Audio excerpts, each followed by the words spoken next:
one call. It's just a horrible, horrible situation for them. I don't think that's going to happen.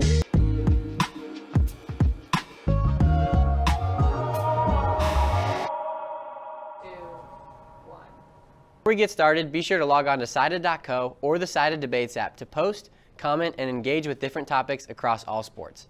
The more engagement your post gets, the faster you will climb that leaderboard for a chance at a $25 Amazon gift card. With action from the NFL, World Series, and NHL and NBA seasons getting started, now is a great time in sports to get on and start posting. The last attempt we had of a special holiday-themed episode, we debated the best Thanksgiving meal, but we realized later that we forgot to record. So we hope to have better luck this time around debating the best Halloween candy. I am joined by Jordan Ziegler and Jackson Reed to debate the best candy to get on Halloween night. Jackson, let's hear your thoughts. Absolutely, Max. Let's hope the red light is on this time. Hey, we got knockoff Miles Teller as our host today. How cool is that? He's dressing up for Halloween and Halloween, yeah. And costume and everything. Exactly.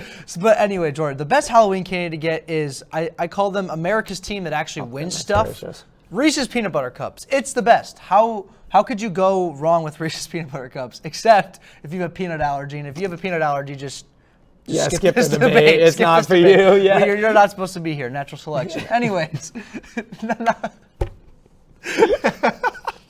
Anyway, Jordan, Reese's Peanut Butter Cups are without a doubt the best candy. Not only do they come individually wrapped, so they're easy to get on Halloween. A lot of people hand them out on Halloween.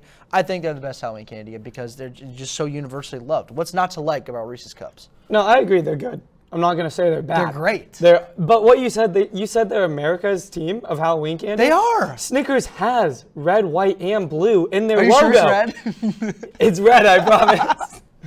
They have red, white, and blue in their logo. So if anything, they're more patriotic than Reese's is. But what is it? The coloring of the candy has nothing to do with how patriotic it is. Patriotism has nothing to do with Halloween candy, though, because it's Halloween, not summer, right? So your America's candy argument is dumb. How is that dumb? Because it doesn't matter. We're talking about Halloween. We don't need to bring the most America universally loved candy. I'm talking about when in you America. wake up on November 1st and you got to eat candy in the morning that you got trick-or-treating the night before. Snickers is going to give you the most energy to fuel your day. That is why it is the best Halloween candy. What? It's going to provide you with the most energy. Yes. It's not an energy drink. It's a piece of candy. What do you mean the most energy? It has the most. You're telling me if you bite into a Reese's cup, which is bigger than a little individual piece of Snickers, if you're going to bite into a Reese's cup, you're going to get more energy. It's bigger. And that is the dumbest. This is the dumbest debate. No. What are you talking about right now? If you get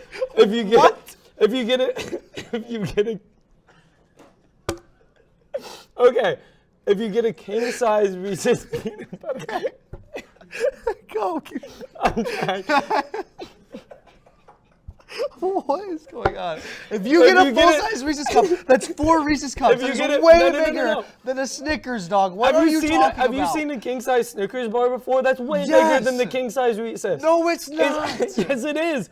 If you go to a house when you're trick-or-treating and you get a king size from that house, you're gonna get 2 Reese's peanut butter cups. A king size is 4 Reese's cups. That's a lie. That's a lie. What do you mean that's a lie? No, that's a lie. It is 2. A regular size Reese's cup. 2 full Reese's peanut butter cups. Are you?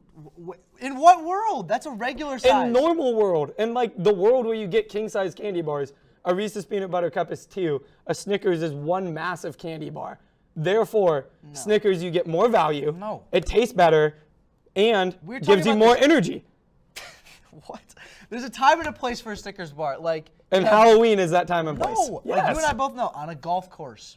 Okay, but Halloween. Snickers on a golf course, unrivaled. I agree. Snickers on Halloween, rivaled. Unrivaled. No! If you're telling me you would have a bigger smile on your face if I dropped a Snickers into your candy bucket than a Reese's cup. Without a doubt. How? Why? I don't get it. You're really needing them some more energy? I'm so confused. Yes. All right. This is probably the end of the debate. It needs to be the end of the debate. It needs to be the end of the debate. We've got more Halloween action coming for you next. So Max is gonna take you back. I just want to give a quick shout out to Almond Joy, easily the most disrespected candy. It's delicious. It's a great combination of coconut, almond, and chocolate. Anyway, with that, we'll be right back after this break. From adversity, we rose. We made history and became pioneers, voyagers, champions, Jayhawks. And when our chant rises, haunting and hallowed,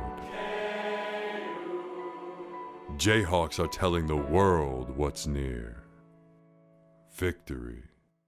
For our next debate, I am joined by Carson Shea and Hector DeLeon to debate what the best Halloween movie is.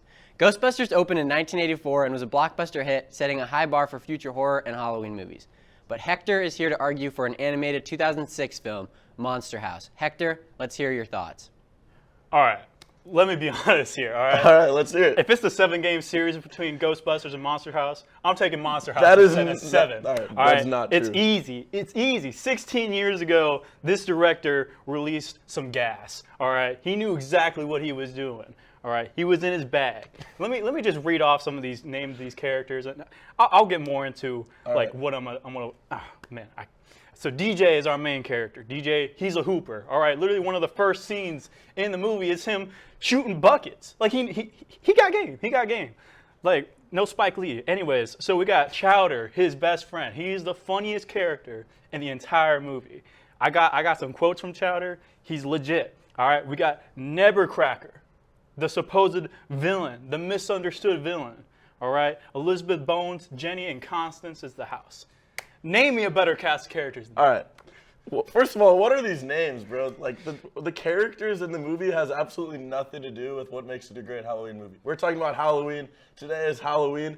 Ghostbusters is an amazing Halloween movie. I absolutely love this movie. That's so far off. Let's just start right away. Let's think about the theme song in Ghostbusters, all right? This That's all I song got. is That's one all of I have. the absolute greatest Halloween songs ever. And when I watch Ghostbusters, it makes me feel so rewarded when this theme song comes up at the end. It's so good. I cannot go in October without hearing that song. Anywhere I go, I'm going to hear that song at some point during October. This movie and that song just makes this, it just screams Halloween. It is so good. Everything about this movie. Listen, you gotta understand. The song is the only thing the movie got going for it. That is not all right? true. Because actually, Monster House actually takes place during Halloween. It's the perfect Halloween movie. It's for all family, friends. It's for everybody, and it's got everything. All right, the music is perfect for an intense, suspenseful feel for a children's movie, and the opening scene, bro, it's a perfect representation of the setting and the feel of the movie as a whole. It's a fall movie. It's set during Halloween time. Come on. Bro, you just said it yourself, though. You said it's a children's movie, all right? A children's movie cannot be what Ghostbusters is. Ghostbusters is a family movie. Any age can watch it. And what makes Ghostbusters so scary to me is that it was filmed in 1984, all right? This is an old movie, and the old-fashioned style and filming of this movie is horrifying. I don't know about you. Yeah, it's horrifyingly mid. That's what it is. Seeing Zool and the librarian and Slime and the Stay Puft Marshmallow Man, all iconic characters, and they're just horrifying. Something about the movies filmed over 30 years ago just give me the creeps. And this animated movie, it just doesn't make me feel that way. Look, man, you gotta understand. Star Wars had better animation in the 70s than Ghostbusters had in the 80s. Let me tell you something. The comedy in Monster House is gold. Chowder, as I said, is the best character in the movie. Let me throw some quotes at you, all right? When being spoken to about what his parents were doing by DJ, Chowder replies, "My dad is at the pharmacy and my mom is at the movies with their personal trainer." All right? That's a good quote. That's a real good quote. He also said, "Well, Dad, why don't you kiss my hairy butt?"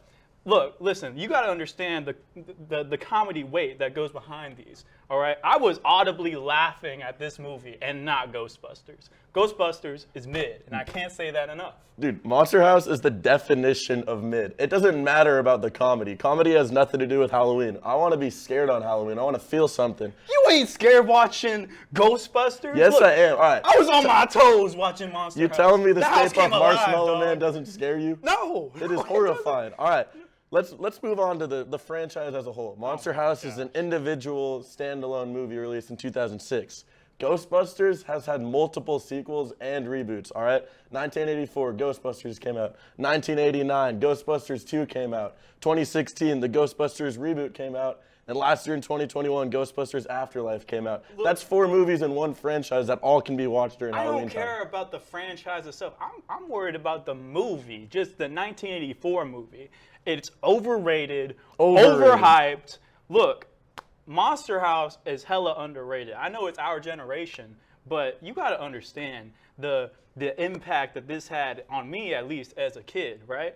And even the little things as well. Like, do you know Monster House teaches kids about anatomy, human anatomy? Did you know that? I didn't. Do you know that? Wow. They're looking at the uvula of the house. Uvula. Yeah. I didn't know what that was as a kid until I watched Monster House. Come on now. And the animation and the look of the house when it's alive, I've never seen anything like it. It's a work of art, all right? It's unique. All right, some people say it don't hold up. Them people are wrong. They're just wrong, Hey. right? Monster House may have been a big impact on our generation and people in our age gap, but think about all the adults, the people over 50, all these people that have watched Ghostbusters, all right?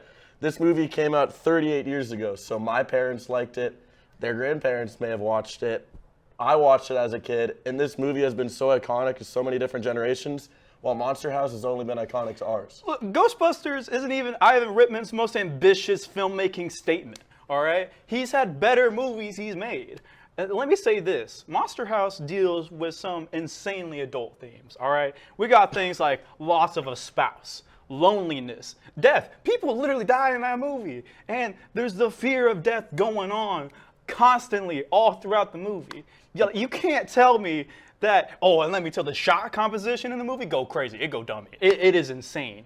So, like... It's animated, though, it's different. You can't say It's that animated because it's good. It's good. It's so an good. animated movie 20 years ahead of a live action movie is way different, all right? But both movies are great. I will be watching both movies tonight for Halloween. And I don't know about you, but I still think Ghostbusters is the best one.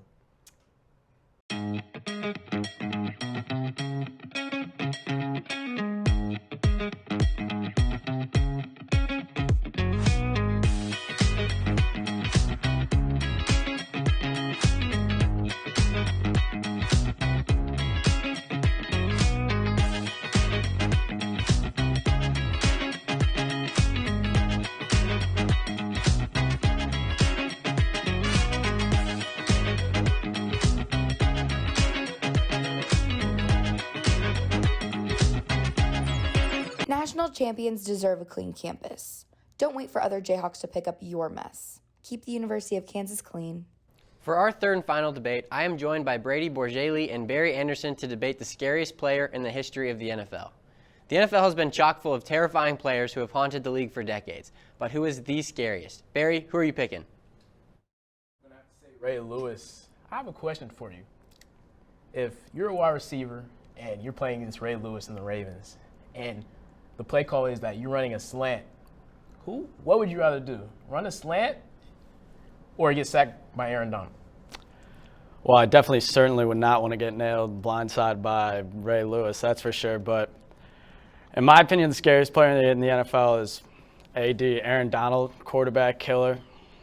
Has played for the Rams for 9 whole seasons. He has 301 solo tackles and 102 sacks, and offensive coordinators they can't control him. Aaron Donald needs to be double and triple teamed every single play. That's AD.